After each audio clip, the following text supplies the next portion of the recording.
CBS 17 is your local election headquarters, and a new lawsuit could impact how mail-in ballots are counted this year in North Carolina. So Republicans are suing the State Board of Elections, arguing they did not have the authority to move the deadline for those ballots and to make it the local elections offices. So our Capitol reporter Michael Hyland's been digging into this and joins us live in Raleigh to explain the effects of your vote on this.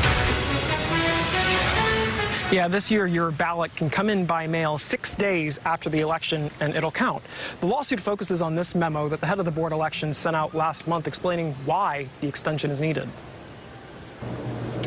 The first ballots are already on their way to voters, but a new lawsuit could affect the rules for how those ballots are counted. Republicans sued the State Board of Elections after the executive director, Karen Brinson Bell, sent this memo to local election officials. Under state law, mail-in ballots count as long as they're postmarked by Election Day and make it to the county election office within 3 days of the election. This year, that deadline happens to be Veterans Day, a national holiday. So under state law, the board said that means the deadline is the next business day, which is Monday, the 14th, 6 days after the election. Daniela Alvarez is a spokesperson for the Republican National Committee and says the board lacks the authority. We just want to make sure that the rules on the books are followed. We want to make sure that the elections process in North Carolina is transparent. A spokesperson for the Board of Elections said they followed the law and that the same thing happened in 2016 under a Republican governor when the deadline also fell on Veterans Day. If it was okay to do it then, why is it a problem now? It just lacks transparency, not only for those on the ballot, but for voters who want to know who their elected leaders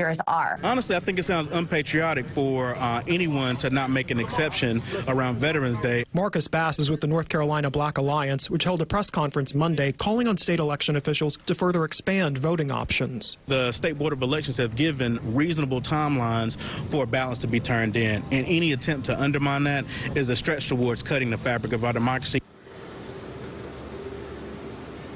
Republicans also sued over rules dealing with election observers and how much time they have to spend at a polling place before they can be relieved by somebody else. It's not clear yet when there's going to be a hearing over this lawsuit. Live in Raleigh, Michael Hyland, CBS 17 News. All right, Michael, thank you.